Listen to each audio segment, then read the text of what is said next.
Hey everyone, welcome back to Jordan Samuel's Skin Talks and Flynn.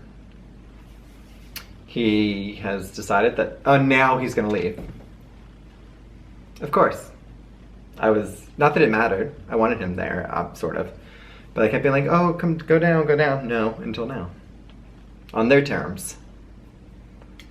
Hi. So today we are Q&A-ing again. I have a bunch of questions that are fantastic. Some I'm not going to dive into as it can get a little medical, of which that is not my training, that's not my background, and you should see a dermatologist for certain things. I've talked about that before.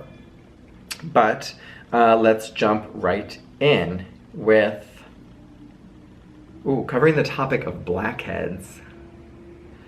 So blackheads, they are essentially hardened, can be hardened waxy sebum, bacteria, dead cells in sebum, that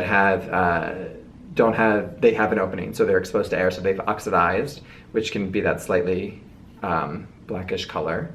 And there are things like salicylic acid, which is oil soluble, which can go into the lining of the pore wall and help to clean them out. But a lot of them can be very stubborn and do need to be manually extracted, which is obviously what a deep cleansing facial is for. You can, and I know we've talked about this before, I think. First of all, I know somebody mentioned this, I sort of love this. Now you're just gonna see me like, this little. I should go like that. That you could possibly extract them yourself, and you can, but you have to be so careful about it. Cleansing your skin, preferably in the shower, so the steam helps to soften the skin, which does not open pores, but it does soften the skin, it helps soften the oil, and then you will wash your hands, you will wrap your fingers in tissue paper, and extract. Do not press too hard, do not aggressively try to break blood vessels. If you don't trust yourself, try to book in for a deep cleansing facial if you can. They're not the most comfortable thing, but they really, really help. And like I said, too, another option is salicylic acid, as that is an oil-soluble acid, and it can help by going into the lining of the pore and clearing out the blackhead itself. Almost everybody has a little dusting through the oilier areas of the skin, which is the T-zone, nose and chin, and up here. An oilier skin will have more. It's just the nature of it. Alrighty. I get acne under my skin which never comes to the surface. I alternate between retinoid and acid. It seems to work on the acne, but leaves a dark spot on my skin. What can I do to avoid it? Okay, that's a little, not tricky. So two things. The best way how to avoid it is to try to get to the root cause, because that's going to then stop the mark from forming in the first place. So even though you are able to tackle the mark now, it is leaving the pigmentation behind, or the dark mark behind. So to sort of just avoid it all would be to get to the root cause of it. Depending on, of course, it's almost impossible to say without seeing it in person, but it could be diet. It could most certainly be diet. I know that when I indulge in certain acidic foods, tomatoes specifically, as I'm sitting here realizing I'm gonna cook like a pasta with a tomato sauce tonight. But I can get some closed comedones through my cheeks, and somebody alerted me to this. So I went to a professional, somebody alerted me to this years ago, and when I do really cut down on certain things, they go away. So diet is a huge thing, and something that I think we don't think about too much relating to the skin, or don't care about. And I'm all for live your life, so this is not like pointing the finger, but in an instance like this, it might be good to try to find if there's a food trigger, if it's a hormonal trigger, if it's a product trigger. So that is important. I'm currently listening to and seeing my cat Flynn unroll toilet paper. He's on one today. So first of all, back to that is what I would do. Try to get to the root of the problem. See an esthetician, see a dermatologist, try to figure out what it is. are you using incorrect products? Is it hormonal? Is it food related? Is it gut related?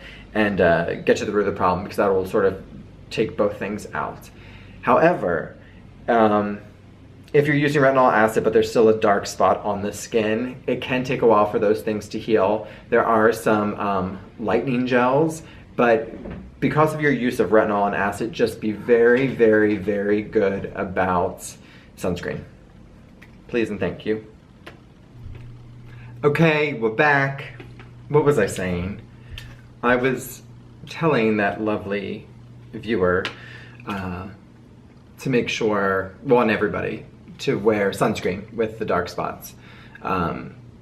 Because your skin will actually, the dark spots will be exacerbated if there's not enough sunscreen on your skin. And especially if you're an active and frequent acid and retinol user, SPF, SPF, SPF, SPF. Please and thank you. Okay, I like this one. If your skin is dull and not smooth, how do you determine if it's inflammation or in need of exfoliation? Great question, because this is huge for a lot of people, and a lot of people get them confused. If it is truly, well, first of all, you have to be realistic with what smooth is. And I think that's a very important point to drive home. Magazines, it is airbrushed. Like, it's airbrushed. I hate to tell you, there are filters, and even if people aren't using filters, my skin can look a certain way by a light hitting it that it doesn't if you're like this in the mirror. So you do have to be realistic with what smooth is, and don't drive yourself crazy with that.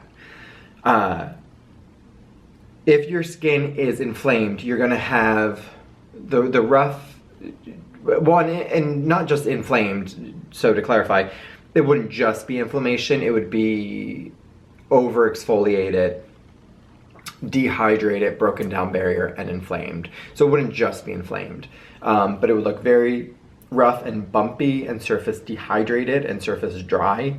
But the main thing with that is gonna be redness and heat and irritation. You're gonna, I always say for myself, I feel the heat in my skin, and that's when I know I've done too much. And I always feel that when I've overdone it with retinols or with acids. You just feel it. Yes, you can see it, but you just feel it. Now, when you are in need of exfoliation, yes, your skin might look rough and bumpy and surface dry and all the same things I just said, but unless you're naturally sensitive or rosacea prone, you're not gonna have that heat in your skin. So you wouldn't be feeling that. You wouldn't be seeing serious redness and inflammation. And that would sort of be the very best and easiest indicator to knowing whether your skin is in need of exfoliation or whether it's in need of barrier repair and protection. And to be honest, most of the time it's in need of barrier repair and protection. People are exfoliation happy, and for great reason, for good reason. It's important, but we are we have to remember that like cleansers have acids, masks have acids and enzymes, and exfoliators are exfoliators, and then you're using a washcloth or a muslin cloth. Then you use a cream with a little bit of an acid or an enzyme. It's a lot. It's a lot, and some skins can handle a lot and some can't. So to each their own, but that's important. Let's see, like a few more.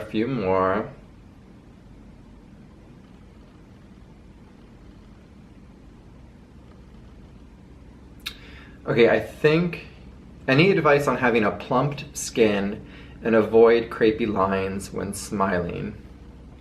Is it about hydrating, topping it with a moisturizer, something specific with peptides, with ceramides? Thank you. Yeah, so again, you don't need to go like super into, is it this, is it that, is it this? But first and foremost, cleansing but not over cleansing, hydrating, and sorry, the cats are now gonna fight. I swear, I pressed record and all hell breaks loose. Behave and quiet on the set, and they're now shaking the tripod. Gentle cleansing, not over cleansing. Hydrating, hydrating, hydrating. everyone's dehydrated. I used to say 99%, but like everyone's dehydrated. For so many reasons too, which we don't need to get into, but you know, whether it's alcohol consumption or using too hot of water in a shower or being out in the sun or being outside or being in these extreme environments with, you know, indoor heating or indoor air conditioning and going outside to the exact opposite. You get the point. So yes, hydration, hydration, hydration. Yes, topping with a moisturizer helps. If you're extremely dehydrated, I'm going to stay on track here with the plumped skin. You could seal it with an oil too. But plumped skin, so there is a fine line. Retinols and alpha hydroxy acids help to, or acids in general, help to, while they might buffer back and thin the surface a little bit, they are creating a thicker, healthier dermal layer. That's exactly what it's doing. So like it might be a little bit thinner here, but you're creating that thicker, healthier, juicier skin. However, you don't want to overdo it because then you can start to break down the barrier, thin the skin, create irritation, inflammation, transepidermal water loss, and then the skin does not look plumped, and etc. So a fine balance of finding a really great exfoliator for yourself or retinol that you can use and not overdo it. And paired with good hydration, good internal nutrition, lubricating from the inside out, eating your avocado, eating olive oil, taking your omegas, and then replacing it on the surface as well. But to your point, peptides are wonderful, ceramides are wonderful. Hydration is first and foremost though with that one. I hope you can hear the cats because now we're scratching things. Please stop. Rough day on the set. Okay.